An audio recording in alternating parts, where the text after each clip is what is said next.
do you have hope that humans will colonize the galaxy, so expand out, become a multiplanetary species?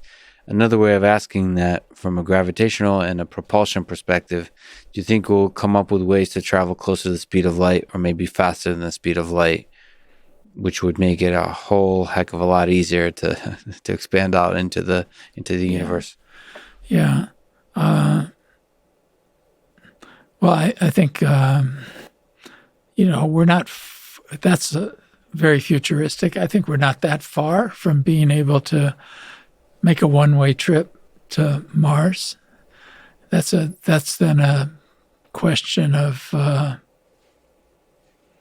whether people are willing to send somebody on a one-way trip. But I think they are. I think there's a lot of the explorers burn bright within our hearts. There's exactly. a lot of people willing to die So, for the opportunity to explore new territory. Yeah. So,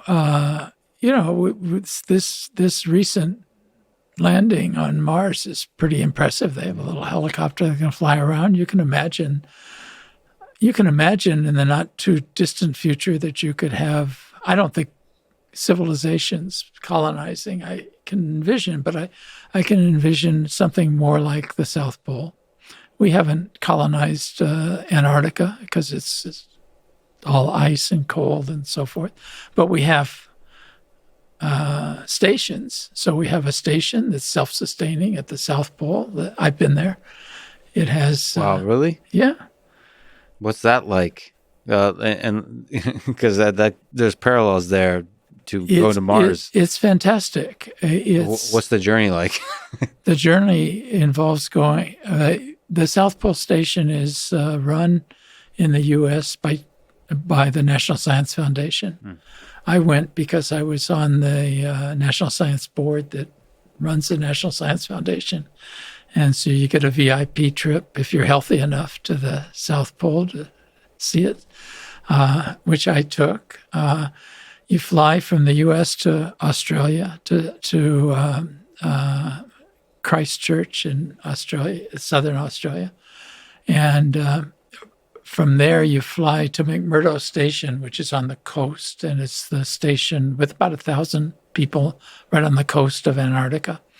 It's about a 7 or 8 hour flight, and they can't predict the weather. So when I flew from Christchurch to McMurdo Station, they tell you in advance. You do it in a military aircraft. They tell you in advance that they can't predict whether they can land because they have to land on That's reassuring. ice.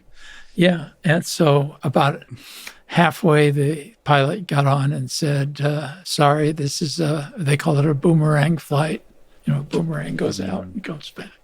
So we had to stay a little while in Christchurch, but then we eventually went to McMurdo Station and then flew to the South Pole. The South Pole itself is, when I was there, it was minus 51 degrees. That was summer. Zero humidity. And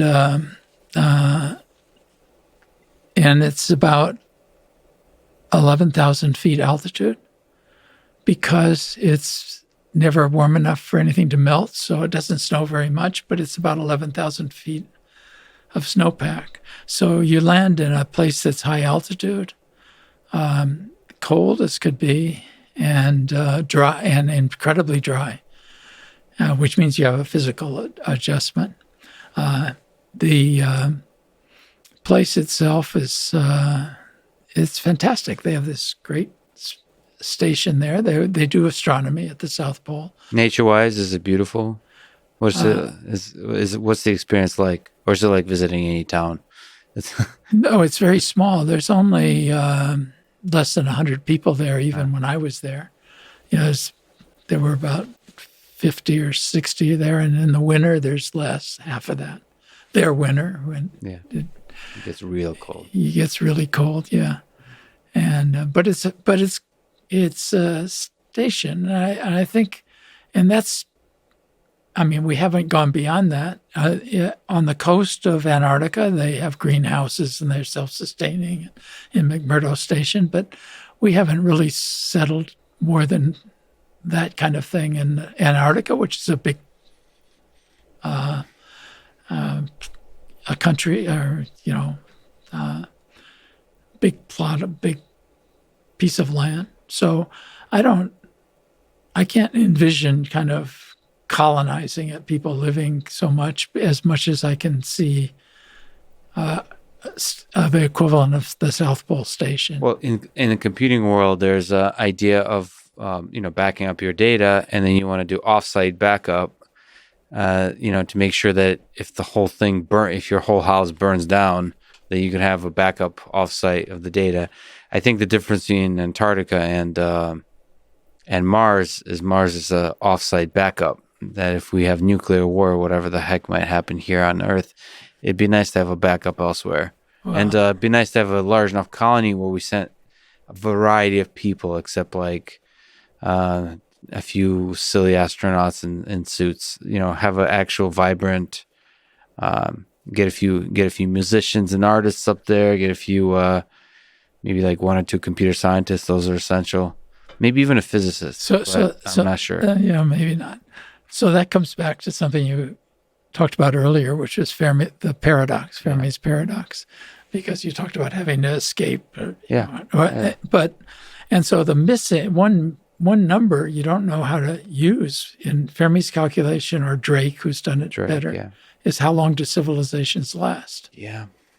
Before we've barely gotten to where we can communicate with electricity and magnetism, and maybe we'll wipe ourselves out pretty soon. So, are you hopeful in general? Like, you think we got another couple hundred years at least? Or are you worried? No, I'm hopeful, but I don't know if I'm hopeful in the long term.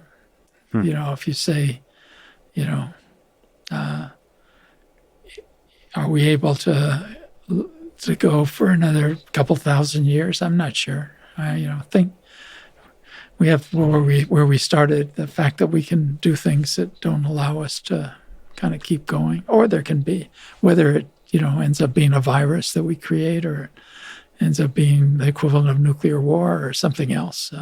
It's not clear that we can control things well enough.